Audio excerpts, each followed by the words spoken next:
Para o Foucault, se você tira uma parede, não é que cai a construção. E não é também só que uma parede é tirada. Ele vai dizer que o efeito é o efeito do caleidoscópio.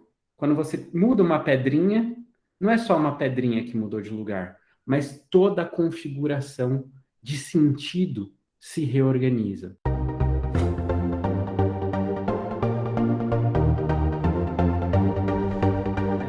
Quando a gente fala, por exemplo, em sócio-histórica, isso já pressupõe uma série de conceitos com os quais aqui a gente vai trabalhar mesmo esses conceitos no sentido de deixar o desenho dele bem recortado. Qual é o recorte com o qual a gente está trabalhando? Por exemplo, a própria noção de relação de poder do Foucault, né? A ideia de formação discursiva do Foucault. Então, quando o Foucault vai trabalhar, então, pensando por essa linha da sócio-histórica, tá? Que você falou, qual que é a fronteira, a diferença ali? Que quando a gente pensa o discurso pela sócio-histórica, como, por exemplo, propõe uma linha da análise do discurso pechetiana, que toma a ideia do althusser, de ideologia, de aparelhos ideológicos do Estado, para pensar a formação discursiva, isso aqui é um jeito de pensar, que faz fronteira com esse aqui. Por quê? Porque se debruça pelo mesmo objeto. Por isso que eu falei lá na jornada, que tem análise do discurso estruturalista e tem a pragmática. E qual que vai ser a diferença aqui? Em linhas gerais, só para começar a entender essas fronteiras. Estudar uma não vai ajudar a compreender a outra, mas entender essas fronteiras é que vai dar para entender o campo do qual a gente está falando. No caso do Foucault, para ele, as relações de poder são sempre móveis e instáveis. É isso que ele inaugura no pensamento. Por isso que ele se tornou um pensador tão importante das relações de poder. Né? E tem um cientista político, Acácio Augusto, ele fala que o conceito do Foucault é como se fosse uma cunha que você enfia assim, nas relações, você tira tudo dali de baixo. Sempre serve. Por quê? Ele vai pensar o poder sempre como relação poder-resistência, e não como dominação. Então, ele faz essa mudança onde relação de poder implica relação de liberdade. Sempre. Né? Que é diferente de pensar com um modo ali mais marxiano, que é o poder como se fosse dominação. Como a dominação de uma classe, de um grupo sobre o outro.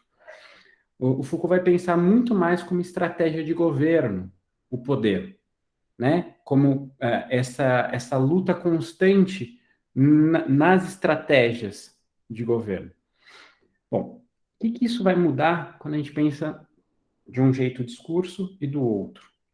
Para o Foucault, a cristalização que se pode ter de algo, tanto das relações de poder quanto do discurso, pensando o discurso nesse interjogo de relações de poder que constituem e legitimam discursos, lugares, sentidos, né?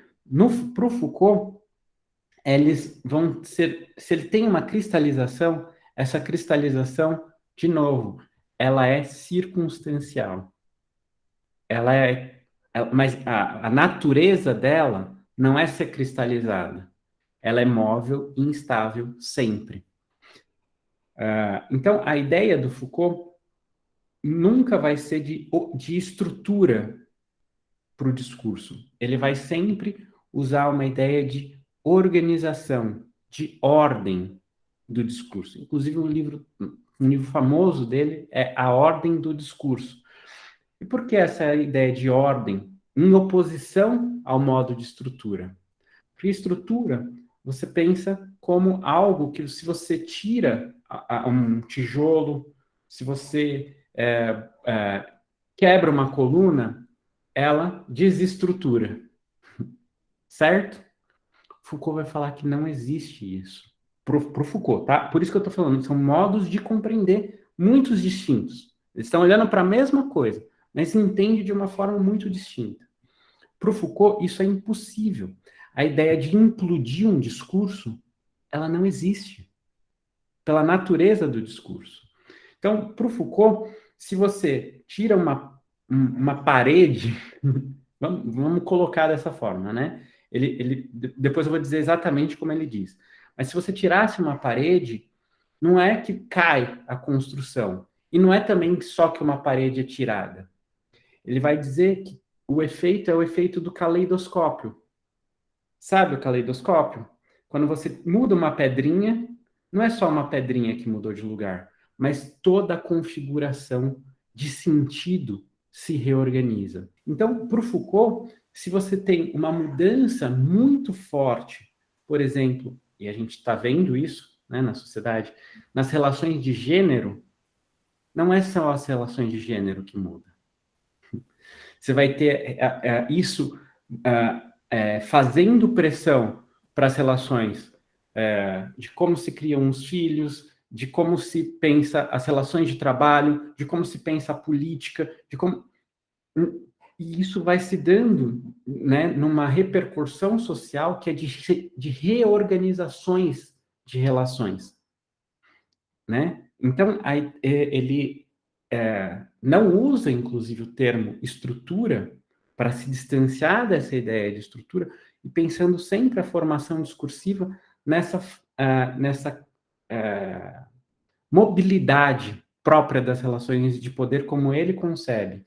Então, o discurso ele também vai ganhar essa característica de ser sempre imóvel e instável. E ele vai ter uma característica que é do acaso, do acontecimento.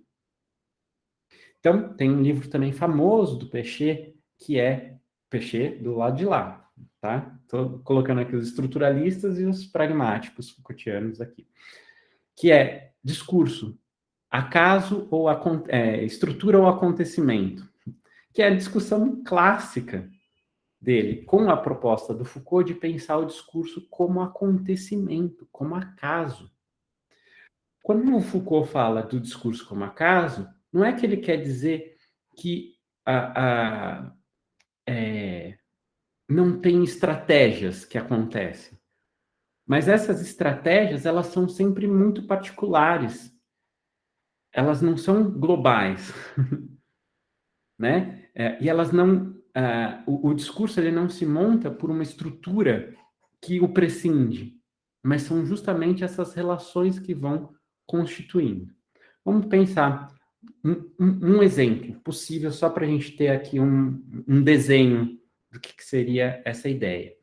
Quando a gente pega o discurso da igreja neopentecostal, então estou falando aqui de um recorte de um discurso religioso, certo?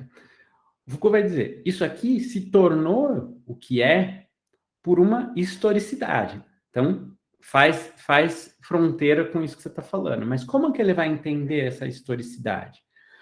As múltiplas relações de poder que foram tendo e todas as dispersões que hoje tem. Então, você tem a história das relações de poder que foi dando força para alguns enunciados em detrimento de outros, foi soterrando outros, e soterrando enunciados, às vezes soterrando enunciadores também, ou seja, quais são as pessoas que perdem legitimidade, que somem, que desaparecem, né? E quais são aqueles que vão ficando. Para o Foucault, isso não tem nada a ver com ser mais verdadeiro ou ser menos verdadeiro, ou ser dentro de um campo ideológico que de uma forma mais simples, mais simplificada, favorece uma classe em detrimento do outro. Ele vai falar de que são efeitos de estratégias sempre regionais de poder que se dão ao acaso. Então, essa é a grande diferença. Então, o Edir Macedo ter se tornado o que ele se tornou tem muito mais a ver com estratégias regionais que ele pôde ir ali agenciando aí um termo, inclusive, que é muito usado pelos esquizoanalistas, né? Que ele foi agenciando ali, ao acaso, e foi dando certo, sabe assim? Para o Foucault tem muito mais essa característica. E esse efeito global que a gente pode ver é um efeito dessas relações que depois foi ganhando essa característica, né? Que o Foucault pensa micropolítica. É por isso. É por esse caminho. Então, a formação discursiva, quando a gente pensa pela pragmática, pensar a formação do discurso religioso neopentecostal implica pensar por esses pressupostos.